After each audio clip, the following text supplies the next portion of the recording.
4 দিন পর্যালোচনার পর যুক্তরাষ্ট্রের পাঠানো সমঝোতা স্মারকের জবাবে ইরানের পাল্টা শান্তি প্রস্তাব পুরোপুরি অগ্রহণযোগ্য ঘোষণা করে দিয়েছেন আগেই।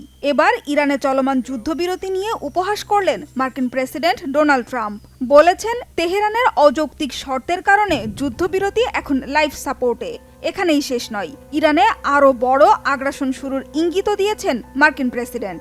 বরাবরই ছেড়ে দেওয়ার পাত্র নয় ইরান, যে কোনো ধরনের আগ্রাসনের দাঁত ভাঙা জবাব দেওয়ার হুঁশিয়ারি দিয়েছেন ইরানের পার্লামেন্টের স্পিকার বাঘের গালিবাফ। বলেছেন, যুদ্ধ বন্ধ করতে ওয়াশিংটনের তরফ থেকে পাঠাতে হবে যৌক্তিক প্রস্তাব।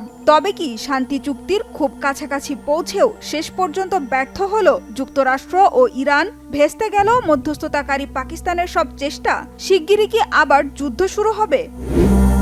গত সপ্তাহে মধ্যস্থতাকারী পাকিস্তান জানিয়েছিল, শান্তি চুক্তিতে পৌঁছানোর খুব কাছাকাছি রয়েছে যুক্তরাষ্ট্র ইরান। এক পাতার সমঝোতা স্মারক সই হতে পারে বলেও জানিয়েছিল পাকিস্তানের দুটি সূত্র। শেষ পর্যন্ত ঐকমত্যে পৌঁছানোর পরিবর্তে আবারও মতবিরোধে জড়িয়েছে শান্তি চুক্তির প্রধান দুই পক্ষ। সমঝোতা স্মারকের বিষয়ে তেহরানের প্রতিক্রিয়া নিয়ে বিদ্রূপ করেছেন মার্কিন প্রেসিডেন্ট ট্রাম্প। বলেছেন, যুদ্ধবিরতিকে ইরান সবচেয়ে দুর্বল অবস্থায় টেনে নিয়ে গেছে। এই মুহূর্তে যুদ্ধবিরতি অবিশ্বাস্যভাবে দুর্বল। ডাক্তারি ভাষায় বলা যায় ম্যাসিভ লাইফ সাপোর্ট।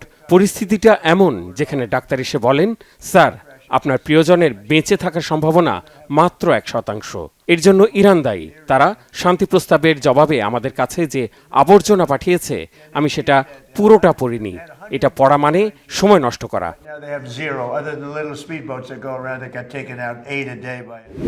এদিকে যতই দিন গড়াচ্ছে, শান্তি চুক্তির বিষয়ে ইরানের আচরণে ট্রাম্পের হতাশা ততই স্পষ্ট হয়ে উঠছে। ট্রাম্প প্রশাসনের কয়েকজন কর্মকর্তা জানিয়েছেন, ইরানের ওপর বড় ধরনের সামরিক অভিযান শুরু করার বিষয়টি অত্যন্ত গুরুত্বের সাথে বিবেচনা করছেন মার্কিন প্রেসিডেন্ট। আবার যুদ্ধ শুরুর শঙ্কার মধ্যে সংযুক্ত আরব আমিরাতে আকাশ প্রতিরক্ষা ব্যবস্থা, আয়রন ডোমের ব্যাটারি স্থাপন আর সেগুলোকে পরিচালনার জন্য সেনা পাঠিয়েছে ইসরায়েলের বেনিয়ামিন নেতানিয়াহু সরকার। যদিও নতুন করে হামলা শুরুর শঙ্কার মধ্যেও নির্ভীক ইরান, যুক্তরাষ্ট্রকে বিস্ময়কর জবাব দিতে প্রস্তুতির কথাও জানিয়েছে তেহরান। সামাজিক মাধ্যমে দেয়া সতর্কবার্তায় দেশটির পার্লামেন্টের স্পিকার বাঘের গালিবাফ জানিয়েছেন, শত্রুদের দাঁত ভাঙা জবাব দিতে ট্রিগারে আঙুল রেখে প্রস্তুত ইরানের সেনারা। আবার হামলার শিকার হলে ইরান তাদের পারমাণবিক কর্মসূচি আরও জোরদার করতে পারে বলে হুঁশিয়ার করেছেন দেশটির পার্লামেন্টের পররাষ্ট্রনীতি ও জাতীয় নিরাপত্তা কমিটির মুখপাত্র ইব্রাহিম রেজাই।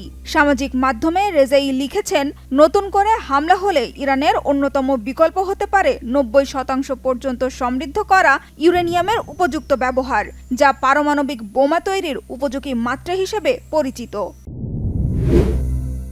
এদিকে তেহরান ও ওয়াশিংটনের মধ্যে কূটনৈতিক মধ্যস্থতাকারীর ভূমিকা পালনের পাশাপাশি পাকিস্তান গোপনে ইরানের সামরিক বিমান নিজেদের বিমান ঘাঁটিতে রাখার অনুমতি দিয়েছিল বলে দাবি করেছেন একাধিক মার্কিন কর্মকর্তা।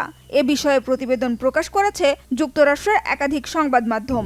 এসব প্রতিবেদনকে বিভ্রান্তিকর আর অতিরঞ্জিত বলে প্রত্যাখ্যান করেছে পাকিস্তানের পররাষ্ট্র মন্ত্রণালয়। সানজিদা ইসলাম তন্নি, বাংলা ভিশন, নিউজ ডেস্ক।